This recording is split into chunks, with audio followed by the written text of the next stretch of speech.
Eile piiskop Märt Vähi jagas vägevaid lugusid sellest, mida Jumal on teinud ja kuidas Jumal teda ka on kasutanud ja läkitanud ohtlikutesse situatsioonidesse tegema asju, mis tundusid võimatud, mis ometi said võimalikuks. Paljud ei uskunud, paljud sõbrad pöördusid tast ära.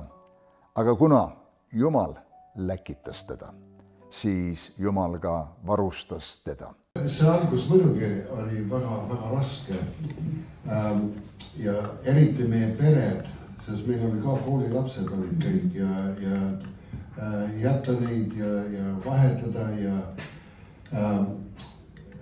pooled rahvas õieti ei tea, kui palju ja kui suur ohver see kõik oli.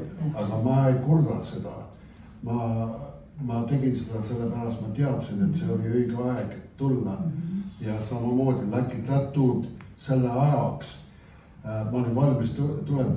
Aga huvitav asi, et kui Jumal läkitab, siis see on midagi teist.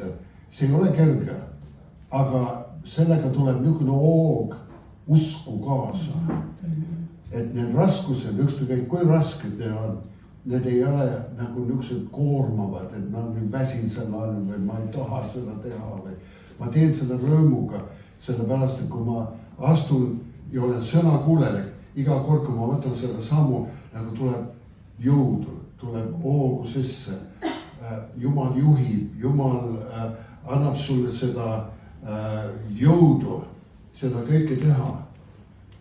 Ja see lõpuks töötab välja, see on rõõm seda teha. Siiski, et see on ohver. Ja ma usun, et Jeesus elas täpselt samamoodi. Ta oli täidetud rõõmuga, sest ta nägi ette, miks ta oli läkitatud.